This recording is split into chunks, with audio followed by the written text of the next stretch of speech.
How's it going, guys? This is Ryo Murata, photographer based in Tokyo. So welcome to my sort of like new series that I'm actually working on. I made a poll on my sort of like channel saying that if you guys are interested in film simulations shot on a mirrorless camera, and a lot of people actually said you guys are really interested. So this is actually going to be a sort of like a series that I will post probably once per 2 to 3 months or so, if I'm right.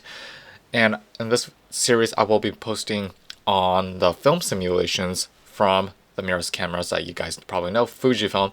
And Fujifilm is basically the only company that has this sort of like characteristics of owning various film stocks of the past, and they basically bring that over to the mirrorless system, and you can basically choose that color profile as you wish.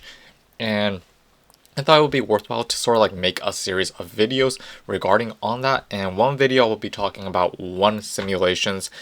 And to make this fair, I will be using the exact same setup, the Fujifilm's XT-5 with the kit lens, the 18-55 F2.8-4 Kit lens, due to the fact that that kit lens is probably the best kit lens you can get throughout the whole entire mirrorless cameras. I mean, Canon and Nikon have crappy kit lenses, but for some odd reasons, Fujifilm's kit lenses are really great in that regards. They're really sharp, they have contrast, and they're just a workhorse actually, and you can use it for work too. So I thought it would be nice to like use that instead of a typical prime lens, because the majority of people will purchase the kit lens. So to make this fair, like I said, I will be shooting everything JPEG on that film profile, no tweaking the colors, the exposures, the contrast and stuff like that. Everything's going to be from the camera and delivering it to you guys to give you guys that, idea of what that film simulations will look like. And obviously, depending on the lens combination, the camera that you're using, if it's an older Fujifilm cameras, it uses a different CMOS sensor, so there might be a slight differentiations in terms of colors, but Fujifilms typically sort of like calibrate their whole camera to fit into that specific color scheme. So in this video I will be talking about the Velvia color profile. Okay, so basic knowledge for you guys, because a lot of people who are new to my channel don't know much about Velvia. The official name is Fujichrome Velvia, aka Berubia. It is a reversal film, slide film made by Fujifilm, and the film stock was actually like released back in 1990, like 1 year before I was born actually, and it was sort of like given a slight, I guess, like the improvements back in 2007, and this film stock went head to head with Kodachrome's 25 reversal film, if I'm right. I never used it, so I can't say much, but Velvia is originally rated at ISO 50, and it was famously known for its saturated look and suited towards the what we call landscape type of photography, because it has a sort of like a rich color and also punchy high contrast look, which appealed to the landscape photographers in general. And as the film has that characteristics, they brought that over to mirrorless and incorporated that into their film simulation look. And if you guys know about the characteristics of a typical slide films, it's easy to blow out the highlights and crush the shadows at the same time, and the dynamic range for slide films is so narrow that if you're a professional, you have to like meter correctly, or you will either get a super bright image blown out, or you can't see what you just shot. Everything goes into the shadow area.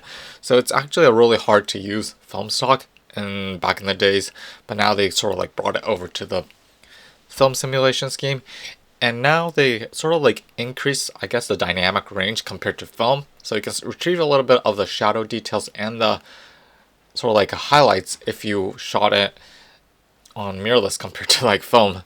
So this time around I actually visited Jindaiji again, due to the fact that when I last went, I actually purchased a Daruma, and if you guys know, a Daruma is sort of like a good luck, fortune type of item that is said that when you initially purchase one, you actually color in the left eye, and at the same time when you color in the left eye with a black ink type of pen, you have to sort of like think of your overall goals, and when I last visited, my goal was actually reaching 1,000 subscribers on my YouTube channel. And once you fulfill any type of goal that you had in mind, just one, you actually color in the other eye which is the right side of the eye. And after you do that, you bring it back to the temple or jinja or otera that you actually purchased that sort of like daruma, and the priest will actually burn it for you for good luck. And this is actually basically I'm bringing it back to there, and because I don't have that much time, I'm basically send it off and have it burn for me, have the priest burn it for me, and while they're doing that, I can basically sort of like walk around that area to shoot photos in the Velvia profile to give you guys that idea.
They were sort of like burning my daruma-chan in that area. I was basically browsing around shooting photos, and what's so great about photography is if you're in this sort of like zone where you're like so super concentrated and you're trying to get that good shot, people will start noticing you, and it kind of sort of emits this sort of like aura around you, and people start noticing that you're shooting. You're not a typical photographer, but a more like someone who's like really passionate of what they're doing. On this day in particular, I was sort of like curious about this like green building that sort of like stood in front of the sort of like temple across the street, and I basically kept shooting photos. But the owner who was inside that sort of like shop found me shooting her photos and sort of politely asked me if I could shoot her flower studio. And this was actually sort of like something that caught me off guard, and I was like I really appreciate that opportunity to shoot within this area and inside this sort of like fantastic looking sort of like studio. And it is called Clarity Floral Studios, which was across the street from the temple, and they were sort of doing sort of like a floral class, and it was a really nice experience to like shoot many photos.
one thing to sort of like point out about the Velvia profile is that the Velvia profile, obviously because it was meant for landscape photography in mind, the greens look absolutely the best in this profile. No doubt about it. And I absolutely love the look of it, especially when there's sun shining through the leaves. It's something you cannot achieve in other camera manufacturers. Just Fujifilm just does that really well. And it's something that Fujifilm, like I said, excels in this specific area. They do well, especially in the blues and the greens. Depending on how you sort of like shoot this profile, you get different effects. And if you underexpose, I actually do not like the look of having Velvia underexposed, because it gives this sort of super heavy atmosphere, like super high contrast, high punchiness. And it's a look that I actually do not like in particular, but some people might love it. But I tend to like to sort of like overexpose Velvia profile in my personal preference, because if you overexpose it, you get sort of like a more like a dreamy look to your image. And also, this is sort of like a trade-off that I said in the beginning of the video. If you overexpose, because it's sort of like a reversal slide film type of film, sort of like simulation, the highlights gets blown out easily. So this is going to be a trade-off if you're going to overexpose Velvia. I mean, the highlights are not gonna retain any informations. However, you get this sort of like dreamy look that I actually tend to love compared to like shooting it underexposed. So that's sort of like my personal preference when shooting with this profile. Like I said, I was actually shooting with the Velvia profile, but the great thing about shooting with digital is you can shoot one in JPEG, and you can also have to simultaneously shoot with a RAW profile. So for the JPEG, I was actually shooting with the Velvia profile, and the RAW was basically a raw original file, unedited, sort of like uncolor graded, sort of like photo file. And the great thing about the RAW file is you can basically tweak the colors. And if you use a sort of like a dedicated software such as Lightroom or maybe Capture One, which I use, you can change the color profiles as you wish. So I can shift that RAW file back to Velvia, or I could shoot it and, or not shoot it, but sort of like manipulate it into a different color profile such as ASTIA soft, color neg standard, color neg high, or a nostalgic neg and stuff like that. And that's the the beauty of RAW files. But today I'm shooting with JPEG, and I have to mention this. The reason why I do this, why I shoot with JPEG and RAW, is that in this scenario, this spontaneous opportunity that was given to me, I was actually shooting in Velvia, and yes, like I said, it is a super contrasty and super high saturated look. And this sort of like studio in particular was because they were using dry flowers.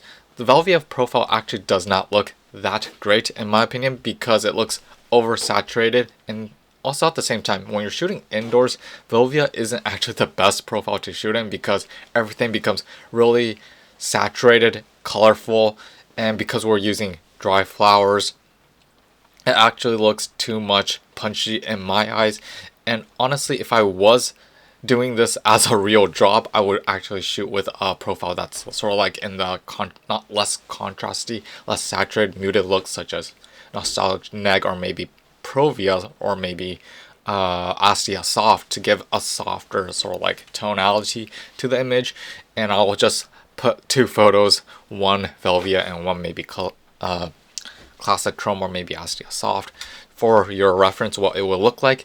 And honestly, it would look better in that profile, but in this video I'm shooting with Velvia, unfortunately. So it was actually a great experience, and I'm really happy for the owner there to give me that beautiful opportunity to shoot her studio. And I wish I had more time to shoot in the studio, but they were doing a class, so I had to sort of like take my leave and just shoot around this area. And initially I really wanted to go from the top film simulation to the bottom, starting out from Provia, but because I had to go to Jindaiji, I realized that Provia is not worth it.